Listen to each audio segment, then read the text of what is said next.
अब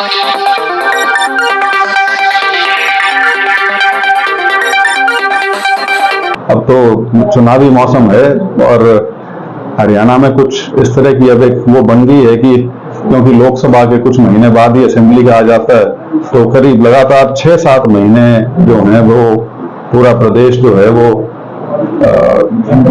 चुनाव में ही फंसा रहता है। तो ठीक है, आजकल सबकी सारे जितने भी राजनीतिक दल हैं सबकी अपनी गतिविधियां चल रही हैं, कईयों की तेज है, कईयों की धीमी है, कई कोशिश कर रहे हैं अपनी जगह तलाशने की। और ठीक है, देखते हैं आगे क्या क्या होता है। कांग्रेस में ये तो बड़ी स्पष्ट सी चीज है कि एक तरह का काम करने का तरीका बन चुका है बीजेपी सरकार का कि जहां भी चुनाव की दस्तक होती है वहां पे ईडी और दूसरी एजेंसीज जो हैं वो पहुंचना शुरू हो जाती हैं। अब ये 3 छापे जो पिछले हफ्ते 10 दिन में हुए हैं, ये तीनों कांग्रेस के सिटिंग एमएलए के यहाँ हुए हैं, चाहे वो छोकर साहब हों, चाहे राव दान सिंह हों, सुरेंद्र पवार हैं। तो ये एक बहुत ही दुर्भाग्यपूर्ण स्थिति है जो जिसको पूरे देश ने और लोगों ने समझ भी लिया।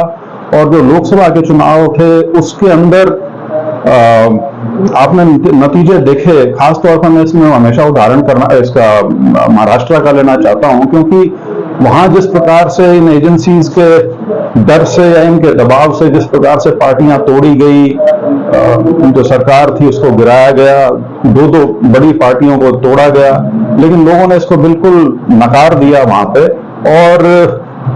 और इसकी काट भी यही है कि अल्टीमेटली तो लोगों को ही इसके खिलाफ उठना पड़ेगा और लोग अपना जो मत है वो वोट के माध्यम से स्पष्ट करते हैं।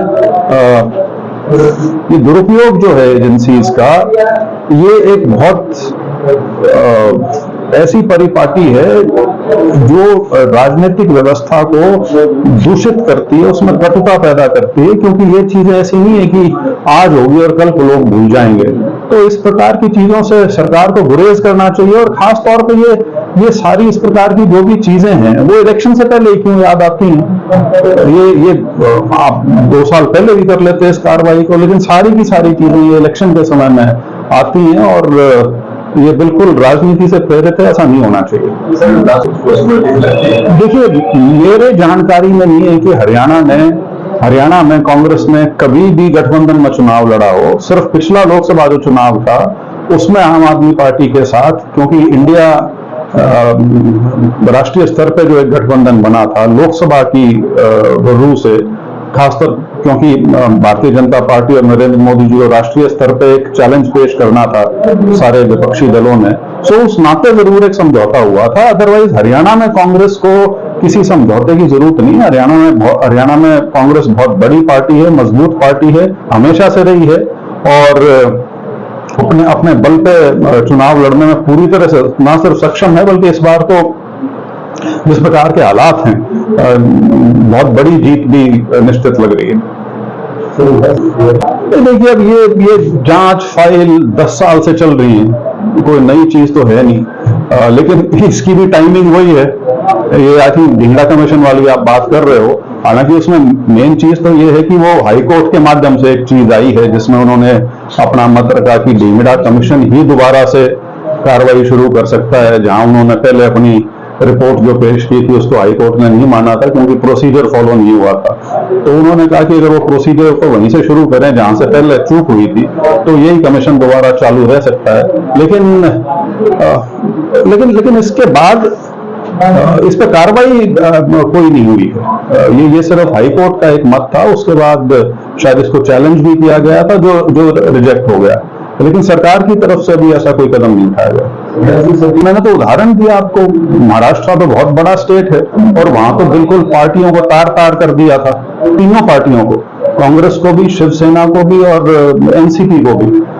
लेकिन जब नतीजे आए तो किस प्रकार से वहां पे कांग्रेस का उभार हुआ। 13 उनके खुद के जीते और एक उनकी मदद से जो जीते 14वीं सीट। उसके अलावा शरद पवार जी की पार्टी 8 MP जीत के आई है, उद्धव ठाकरे की शिवसेना 9 MP जीत के आई है। तो लोगों ने इस चीज को बिल्कुल सिरे से नकारा है। और हरियाणा में तो जिस तरह के हालात हैं, यदि आप सिर्फ इसको राजनीतिक दृष्टि से देखना चाहें तो ये तो और घातक है बीजेपी के लिए, इस तरह की जो हरकतें हो रही हैं प्रदेश में। देखिए जो सर्वे है या ये जो एक नए प्रकार का एक सिलसिला पिछले 10-12 साल से शुरू हुआ है, जिसमें प्रोफेशनल्स जो इलेक्शन मैनेजमेंट के हैं वो पहली बार हमारी इस पिक्चर में आए हैं पिछले 12-13 साल से।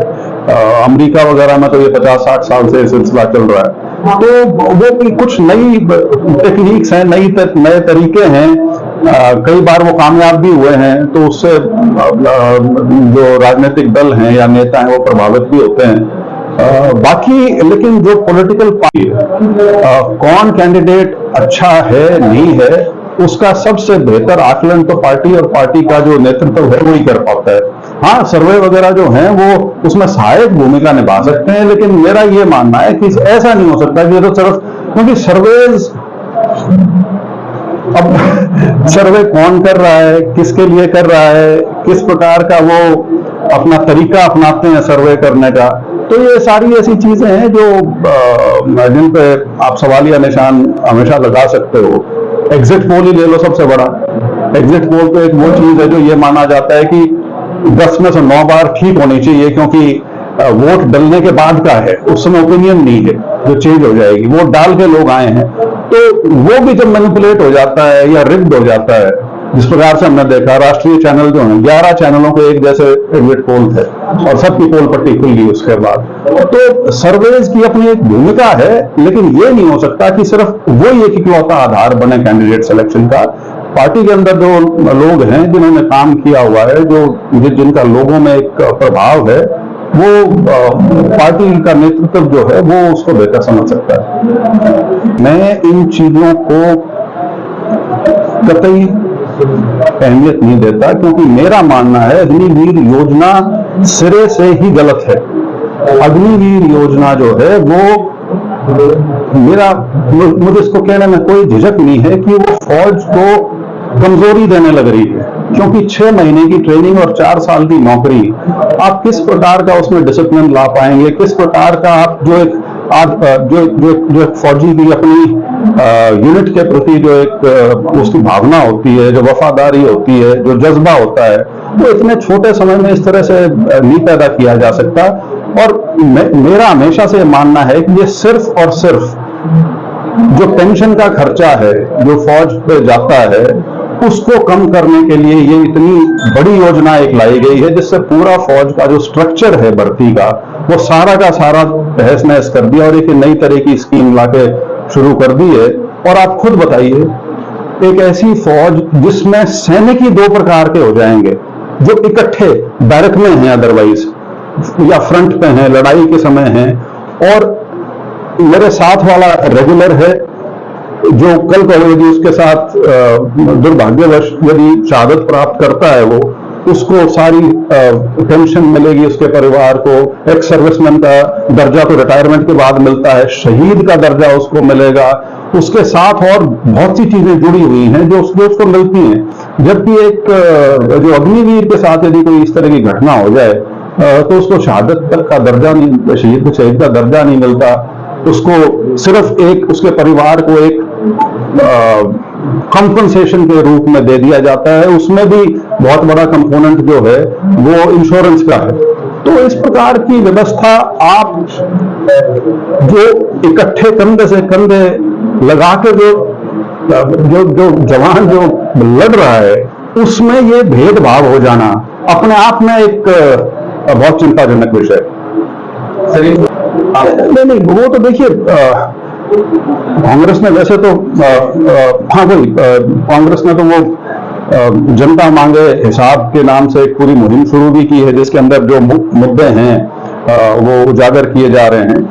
और सबसे बड़ा मुद्दा तो 10 साल का जो कार्यकाल है भारतीय जनता पार्टी का प्रदेश में, उसकी जो कारगुजारी रही है उसके खिलाफ है। किस प्रकार से हमारा जो सामाजिक ताना बाना जो है उसको तार तार करने का प्रयास किया जा रहा है, ताकि लोगों का ध्यान जो असली मुद्दे हैं, जो सरकार की निष्क्रियता है, उससे हटा के उस पर लाया जा सके। जो पूरी कृषि की व्यवस्था चरमराई हुई है, जो एक एग्रेरियन क्राइसिस है, और जिसको और बढ़ावा मिल रहा है क्योंकि सरकार में कोई रोजगार पैदा नहीं हो रहे, प्राइवेट सेक्टर में कोई रोजगार पैदा नहीं हो रहे। हरियाणा पूरे देश में, जहां तक अनएम्प्लॉयमेंट का बेरोजगारी दर का सवाल है, पूरे देश में सबसे पीछे हो चुकी है। केंद्र का खुद का यह आंकड़ा है। और उस प्रकार की चीजें हैं जो बहुत बड़े मुद्दे हैं। और उसके अलावा जो सरकार की कुछ पॉलिसीज हैं जिनसे जन साधारण रोज उससे त्रस्त हो रहा है, चाहे वो आपकी प्रॉपर्टी आईडी है, चाहे वो आपकी परिवार पहचान पत्र है, चाहे आपके और पोर्टल 36 तरह के बना रखे हैं, तो हर चीज में लोगों को जो असुविधा पहुंची है वो सारे मुद्दे इकट्ठे होके इस चुनाव के अंदर आएंगे। ये देखिए, ये क्या बोला, क्योंकि हम भिवानी में बैठे हैं, मैं वहीं का उदाहरण दे देता हूं। इसी तरह का अंतिम समय में बदलाव एक बार 1986-87 में भी किया गया था, और जबकि वो बदलाव जो आया था वो तो बहुत बड़े नेता थे। नायब सैनी जी का अभी वो प्रोफाइल या ग्राफ तो नहीं बना है। तो इस तरह की चीजें, इस तरह के बदलाव जो पूरी अवधि खत्म होने से 2 महीने पहले किए जाते हैं, उनका कोई प्रभाव नहीं पड़ता राजनीतिक तौर पर, क्योंकि आम तौर पे जो वोटर है, जो मतदाता है, वो किसी भी चुनाव से कई महीने पहले अपना मन बना चुका होता है। एक बहुत छोटी संख्या होती है जो किसी भी तरफ जा सकती है अंत में, तो वो लोगों का मत बना हुआ है। जो 9.5 साल की कारगुजारी रही थी भारतीय जनता पार्टी की, जिसकी वजह से ये सारा बदलाव करना पड़ा, मुख्यमंत्री को बदला, वो जो एक अलायंस था उसको साइड में किया, मंत्रिमंडल में बहुत बड़े बड़े बदलाव किए गए। ये सारे एक डेस्परेट मूव्स हैं।